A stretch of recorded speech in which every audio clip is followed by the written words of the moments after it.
Ég heiti Jóna Kristín Erlendsdóttir.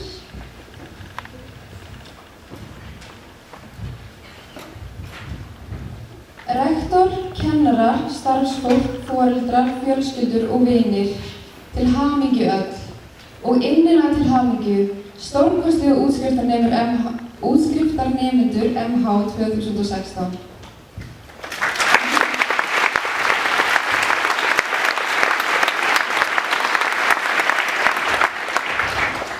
Það sem svo frábært við MH að allir eru venjulegir en líka sérstakir.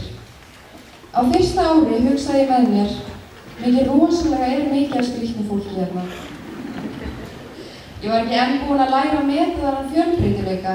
Ég vissi ekki að þetta skrýtna fólk myndi verða kunningjar mínir, vinir og jafnvel bestu vinir. Í dag sé ég hversu mikið hægt að læra á því að vera í kringum svona mikið af ólíkum manneskjum. Hver og einn hefur sína skoðun og öll höfum við eitthvað fram að færa og við getum lært á hvert öðru. MH hefur víkkað sjóndeildarhringinn minn og hann átti stóran þátt í að kenna mér að bera virðingu fyrir fólki, jafnvel þó ég skilji það ekki. Við í MH, bæði starfsmenn og nemendur, erum dálítið svo lítið samfélag. Alls ekki fullkomið samfélag, en þegar eitthvað bjátar á hjálpumst við að. Mig langar að segja ykkur örlítið frá mér til þess að gefa ykkur dæmi. Þegar ég kom í skólann sem busi var ég alheilbrigð. Haustið 2013 fór ég skiptinám og sneri aftur í MH í janúar 2014 í hjólastól. Og hvað gerðu samnemendur mínir? Þeir hjálpuðu mér og komu fram með mig af virðingu. Þrátt fyrir að í dag þurfi ég að horfa upp til þeirra, líður mér aldrei eins og þau lítið niður á mig. Ég veit að ég á meðal jafningja. Og fyrir unglinga í menntaskóla að sýna slíkan þroska og kærleik finnst mér magnað. Flestir ganga í gegnum eitthvað erfitt á skólagöngunni og það svo frábært þegar skólinn kemur til móts við mann og leyfir okkur að fara í gegnum námið á okkar hraða.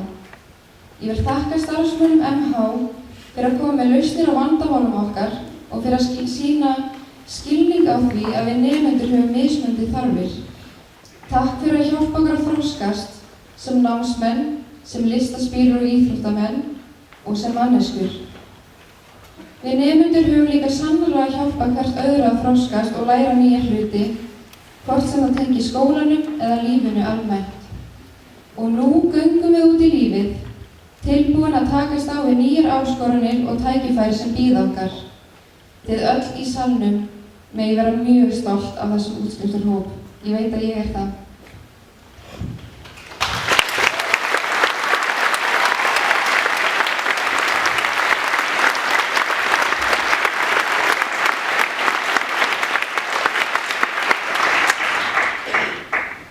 Glæsilega samkoma. Það ótrúlegt að tíma okkar í MH sé liðinn. Það virðist vera svo stutt síðan við gengum MH með kortarskólanum og fórum í nafnaleik í öðrum hverjum tíma. Það virðist vera svo stutt síðan að við vonumst til að rekast á eldri nema við fangið fullt af bókum og kynnast ástinni. Ég veit flest segum að telja niður síðustu dagana, en nú eru dagar heldir í menntaskóla. Og spurningin hvað tekur við? Sum vita nákvæmlega hvert þau stefna, önnur vita ekkert. En sama hvorum hópnum þú tilheyrir, þá fylgir því frelsi að vita að næstu skref eru byggð á sterkum grunni. Menntunin sem við höfum fengið í MH. Menntun snýst ekki bara góðar glósur eða háa einhvern. Góð menntun hvetur okkur til að kynna styrkleikum okkar og veikleikum. Hvetur okkur til að bæta stöðugt ofan á þann dýrmæta grunn sem okkur hefur hlotnast. Góð menntun víkkar sjóndeildarhringinn, eins og Jóna sagði, og gefur okkur hugrekki. Hugrekki til að draga ályktanir hliðar og rökhugsum og fylgja þeim samtalinu. Það samt engin ástæða til að óttast framtíðina.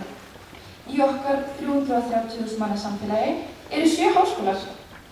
Flest húsin í umræðinum eru orðin á mótiri, svo það næga vinnu að fá. Og á 4 ára fresti hafa 25% okkar raunverulegan möguleika á því að vera dósett Íslands. Það mér heiður að vera útskrifast með ykkur.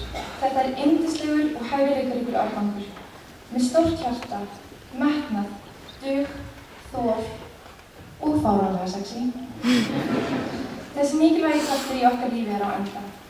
Nú tíminn til að halda áfram og taka næstu skref. Ákveða hvað næst, hvenær og hvernig. En það líka mikilvægt að staldra við og grípa þessi dýrmætu augnablik. Leyfum okkur að njóta og lifa í núinu. Því áður við vitum af mun næsti kafli taka við og fyrir einhverja það ferðalög, fyrir aðra það framhaldsnám sem alltaf búið hjá mömmu í nokkur ári viðbót en lofa að setja oftar í vélina. En sama hvernig næstu skrifa verða, veit ég að dvöl okkar í menntaskólanum við Hamrahlíð verður eitt af mikilvægustu köflunum í okkar lífi. Takk fyrir mig, elsku MH, og enn og aftur til hamingju með daginn allir. Njótum hans til hins ítrasta. Takk kærlega fyrir okkur.